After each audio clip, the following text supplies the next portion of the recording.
Hello, my name is Samson Ambai. I'm just doing this advocacy video on behalf of the Amhara people.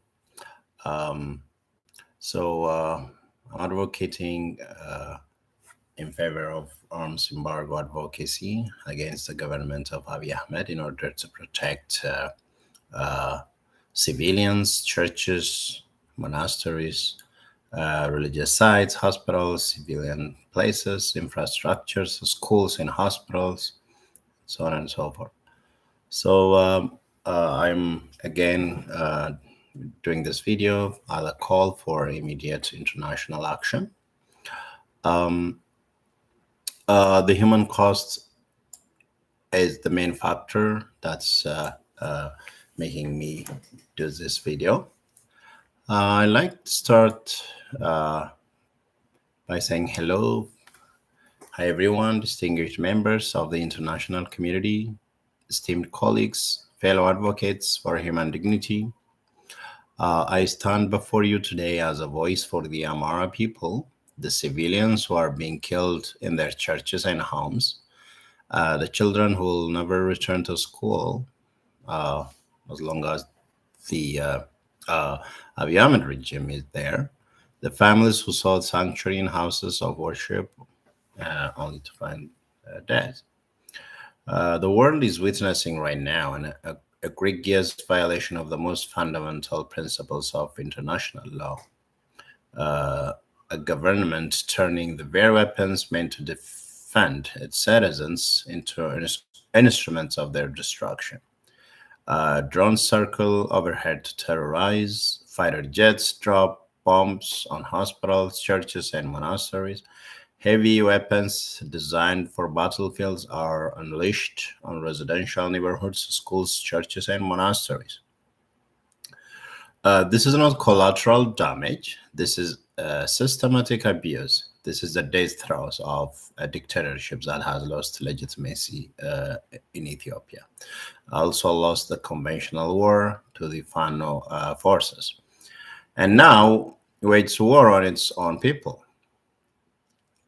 Let me briefly introduce you the context and evidence in order to let you understand the root cause of the tragedy that's being committed by Abiy Ahmed's regime. The main root cause is that the government of Abiy Ahmed has lost legitimacy and control of the entire country in general, and the Amhara region in particular. The world is also witnessing a government that has lost the conventional war against the Amharas because pro-freedom fighters called the Amhara Fano, who rose up against oppression and dictatorship, are defeating government forces in conventional military engagements. Fanos and Fano fighters represent citizens demanding basic human rights, communities rejecting authoritarian rule of Abiy Ahmed, and they are working, representing legitimate aspirations of the people for freedom. Unfortunately, the government of Abiy Ahmed's response is almost its criminal response. So faced with a defeat on the battlefield, the government has made a criminal choice rather than accepting the will of the people, rather than surrendering with dignity. They have chosen to turn their military might against defenseless Amhara civilians, weaponize fear through indiscriminate aerial bombardments, punish the population for supporting freedom, commit war crimes as a desperate attempt to cling to power. When dictators cannot defeat freedom fighters in combat, they bomb their families. When they cannot win hearts and minds, they destroy hospitals and schools, churches and monasteries. And this is not military strategy, it is state terrorism. Now let's see the pattern of destruction. House of worship, churches, monasteries, temples, places of peace turned into killing fields. Communities gathered in prayer met with military assault with drones. Religious freedom crushed under bombs and missiles. Hospitals and medical facilities in the Amhara region, medical infrastructures protected under the Geneva Conventions, has become a deliberate target. Healthcare workers are being killed every day, and they're being killed while treating the wounded. And patients are dying not from injuries, but from aerial bombardment of the drones. Schools and educational institutions, children's futures obliterated along with their classrooms, teachers murdered, the right to education denied through violence, the entire generation is almost traumatized. Civilian homes and neighborhoods, families targeted in their own homes, residential areas reduced to rubble, the fundamental right to life violated systematically, and communities displaced, lives shattered, and futures stolen. Now let's see the legal framework that must be acted as quickly as possible. So international law demands action and international humanitarian law. The Geneva Convention established clear principles. For example, distinction. Parties must distinguish between civilian and military targets. The indiscriminate use of drones, fighter jets, heavy weapons against civilian infrastructure violates this fundamental principle. Proportionality. Even when military action is justified, it must not cause excessive civilian harm. What we witness in the Amhara region is a wholesale slaughter. Precaution. So all feasible precautions must minimize civilian harm. The deliberate targeting of hospitals, schools, houses of worship demonstrates complete abandonment of this obligation.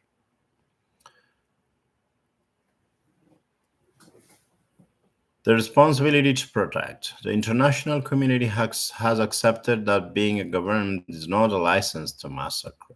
When a dictator becomes the perpetrator, the responsibility shifts to the international community. We are at that moment right now in the Amhara region. Protection of civilian infrastructure. Under the international law, medical facilities are immune from attack. Educational institutions must be protected. Religious sites enjoy special protection. Civilian homes cannot be deliberately targeted. These are being legal obligations. These are binding legal obligations being violated daily by the Abiy Ahmed troops and by the Minister of Defense. So here comes my call for arms embargoes and surrender. Why arms embargoes are essential in the Amhara region and against the Abiy Ahmed's regime? Because he has a defeated dictatorship, and so as you know, a defeated dictatorship's last stand. The government of Abiy Ahmed has lost the conventional war. The military cannot defeat pro-freedom rebels in their combat. The people have chosen freedom over oppression. What we witness now is not a government defending itself. It's a regime trying to massacre its way back to power. They cannot win militarily, so they target civilians. The solution is clear, and that's surrender, not war crimes. There is an alternative to this carnage. The government must surrender to the will of the Ethiopians. Surrender to democracy, surrender to human rights. Consider what surrender would mean.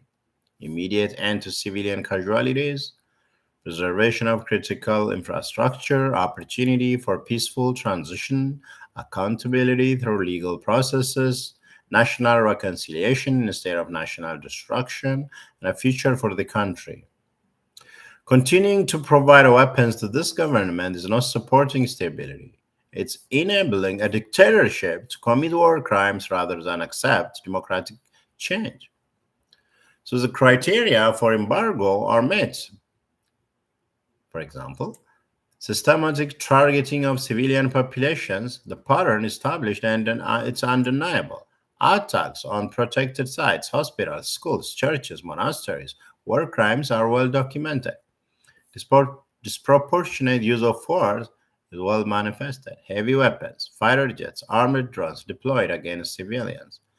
Evidence of war crimes, well documented. We have documentation, testimony, satellite imagery, and mass graves. What must happen now is action. So these implementation mechanisms have to act. UN Security Council arms embargo. Under Chapter 7 of the UN Charter, the Security Council had the power to impose mandatory arms embargoes.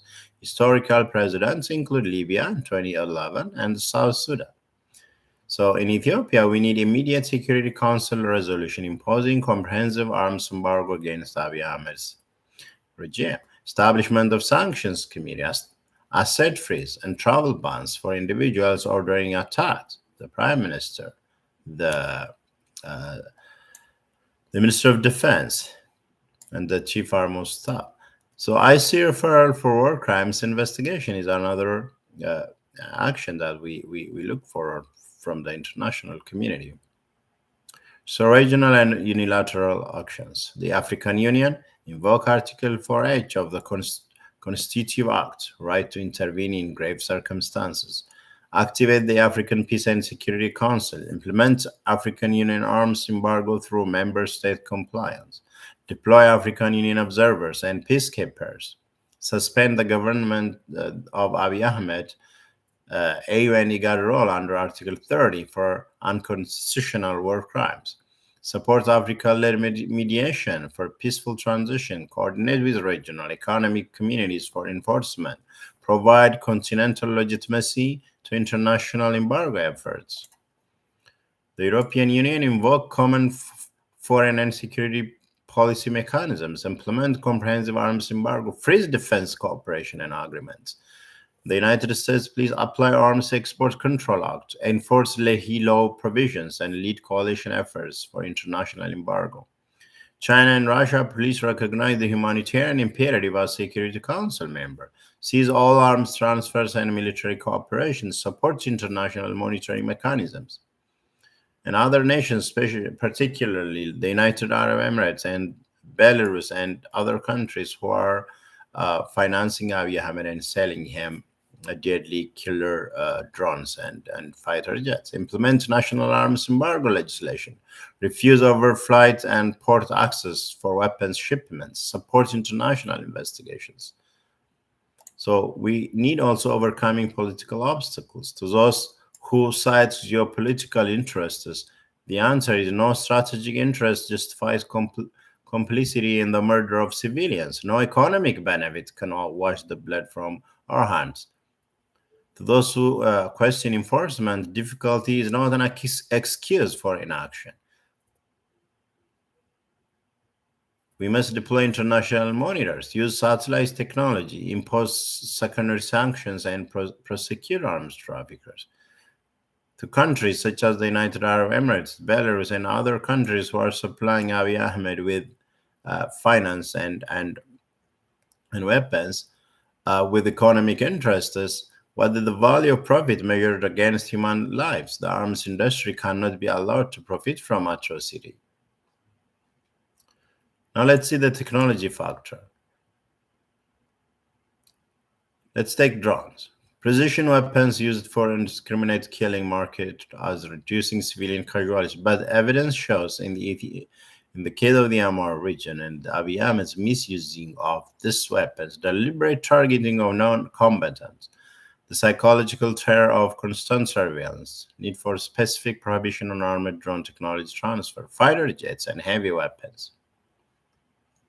Now let's see the moral imperative, why we cannot wait. The reality, a dying dictatorship's final atrocities. The government of Abiy Ahmed is defeated. The Fano pro-freedom movement has won, the conventional war. What we witness now is a dictatorship committing genocide rather than accepting the people's choice for freedom. Every weapon delivered to this regime is a weapon used against civilians. Every fighter jet enables another hospital bombing. Every shipment of heavy weapons enables another neighborhood's destruction. So the action must be cut off weapons and demand surrender and peaceful transition. Every day we delay, more civilians die. Behind every Statistics is a name, a face, a life cut short. Churches destroyed, monasteries destroyed, hospitals destroyed. Behind every destroyed house and building is a community in mourning. Behind every attack is a dictatorship that refuses to accept defeat and instead choose war crimes. What's lacking is not capacity, it's will. So now the call to action. We demand immediate actions. UN Security Council resolution imposing comprehensive arms embargo within 30 days. International call for government surrender and peaceful transition under the Fano leadership. Emergency Human Rights Council session. ICC prosecutor referral. Suspension of all military cooperation and arms transfers. Establishment of international monitoring mission, support for mediated negotiations leading to government surrender. Medium and long term, comprehensive war crimes investigation and accountability, facilitation of peaceful transfer of power through representative government, reparations for victims and reconstruction assistance, international support for post-dictatorship democratic transition. Establishing precedent to establishing precedent that attacks on civilians trigger automatic embargo. Recognition that prolonging defeated dictatorships' access to weapons enables atrocities. Final appeal. My final appeal is as follows. History is watching. History is watching. Future generations will ask, what did you do when defeated dictatorship massacred civilians rather than surrender? When freedom fighters won the war but their families were bombed in retaliation? Will we say we acted, we imposed embargoes, we demanded the government surrender rather than commit genocide, we stood with freedom over dictatorship? The choice is ours. The time is now. I call upon the United Nations, member states, regional organizations, civil society, and every individual here to raise their voice. An arms embargo is not just a policy option, it's a moral necessity. Government surrender to that will, to the will of the people, is not weakness. Government surrender to the will of the people is not weakness. It's the only path to peace. The weapons must stop flowing. The government must surrender. The killing must end. Justice must be served. We demand action. We demand accountability. We demand an immediate, comprehensive, internationally enforced arms embargo. Thank you.